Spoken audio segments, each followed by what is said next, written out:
Les principales conséquences de l'utilisation des énergies fossiles. Les principales réserves d'énergie fossile sont concentrées dans un petit nombre de pays. On appelle énergie fossile les combustibles riches en carbone enfouis dans le sol. Ils sont issus de la décomposition d'organismes vivants qui a duré plusieurs millions d'années. Les principaux combustibles fossiles sont le pétrole, le charbon, le gaz. La Terre étant un environnement fini, les réserves d'énergie fossile seront épuisées dans quelques décennies si l'homme ne change pas ses modes de consommation. Les pays pauvres en énergie fossile sont donc dépendants des pays producteurs. Cette dépendance crée depuis des années des tensions voire des conflits entre les pays, et provoque par ricochet des variations de prix, pour nous, consommateurs. Depuis de nombreuses années, les experts tentent d'estimer les réserves restantes d'énergie fossile. Voici un tableau estimatif des stocks prouvés en 2021. Il est important de comprendre que si la consommation mondiale augmente, les stocks s'épuiseront plus rapidement. Les énergies fossiles présentent d'autres inconvénients dont celui de produire du gaz carbonique lors de leur combustion.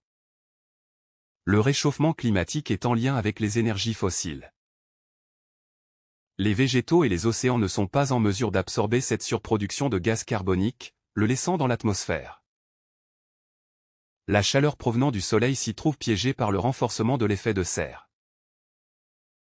Les activités humaines ont produit en 2019 environ 43 millions de tonnes de ces points au point 2. Les experts estiment que seulement la moitié a été absorbée naturellement.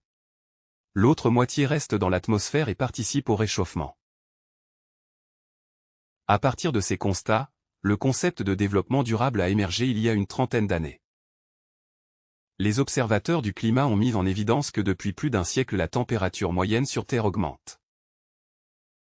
Les effets directement visibles sont la perte de 4 jours de gel par décennie, gain de 4 jours chauds par décennie, hausse des précipitations, augmentation de la sécheresse en été, épisode climatique catastrophique. Le développement durable est né aux Nations Unies en 1987. C'est un principe qui dit que le développement actuel doit être possible si on n'empêche pas aux générations futures leur propre développement. Donc c'est une vision de l'économie à long terme contrairement au monde économique d'aujourd'hui qui lui est plutôt axé sur un mode de rentabilité immédiat. Depuis quelques années, il y a une réelle prise de conscience qui fait que tous les acteurs s'y impliquent. Les acteurs politiques avec de nombreuses lois.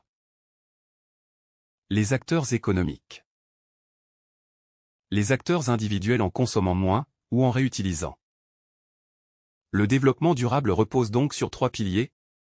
L'environnement, en préservant la diversité des espèces, les ressources naturelles et énergétiques. L'économie, en créant des richesses et améliorer les conditions de vie.